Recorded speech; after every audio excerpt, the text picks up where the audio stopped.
We're going to cut taxes for the middle class, make the tax code simpler and more fair for everyday Americans, and we are going to bring back the jobs and wealth that have left our country. Our framework will stop punishing companies for keeping their headquarters in the United States. We will impose a one-time low tax on returning money that is already offshore so that it can be brought back home to America where it belongs.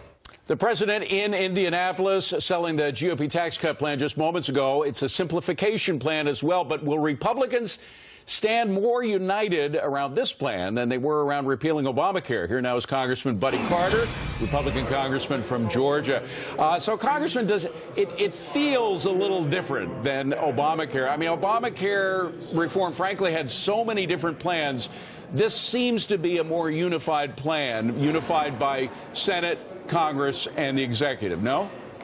No question about it. I think we learned some important lessons through health care, and I think we put those lessons to work in tax reform now. I tell you, I haven't seen the conference as energized as they were today. I've never seen them that energized, so I was very, very excited about that. Very excited about what's happening with tax reform. Now, we do already have a couple of dissenters among the Republican caucus.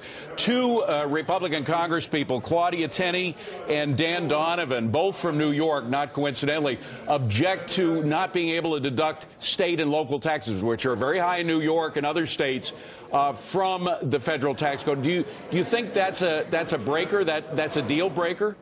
You know, I don't know that it's a deal breaker. We talked about that. We knew this was going to be a concern. We knew that some of the states like New York, New Jersey, California, that if we took away the tax break for property taxes that are so high in those areas, that it could be a problem for them. I understand that all politics is local, and I understand that they've got to vote their conscience. But I think overall, the reception to the tax plan was overwhelming within our conference. All right. There is also this proviso about the top earners, and it says an additional top rate may apply to the highest income taxpayers to ensure that the reform tax code is at least as progressive as the existing tax code. Now, Art Laffer didn't like that language. He thinks the existing tax code is too progressive. What amount are we talking about? Who is going to get this wealth tax? Somebody making more than $1 million or what?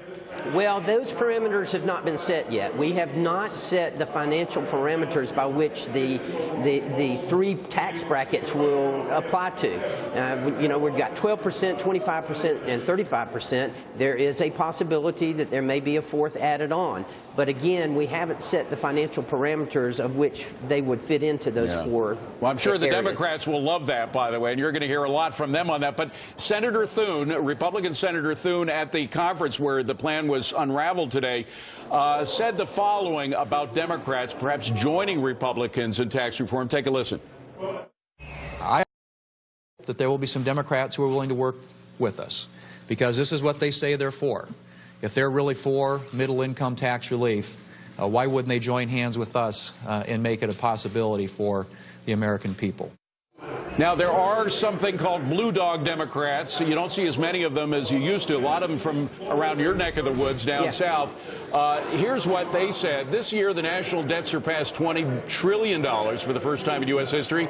We cannot afford to add more debt to our nation's credit card. Presumably, the finish of that sentence is by cutting taxes. But to hear Democrats complain about the debt is really something, isn't it? It is something, and I'll have to tell you, it's ironic. I agree with you.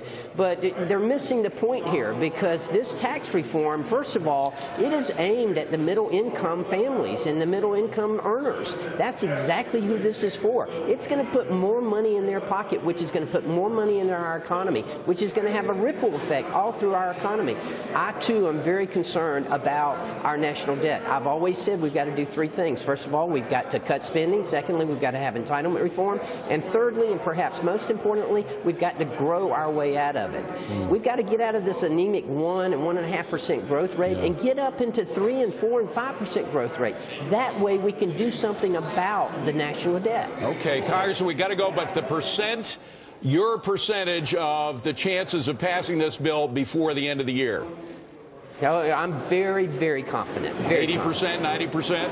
80, 90% would be accurate. Buddy Carter, good to see you. Thank you Good very to much. see Best you. of luck Thank to you.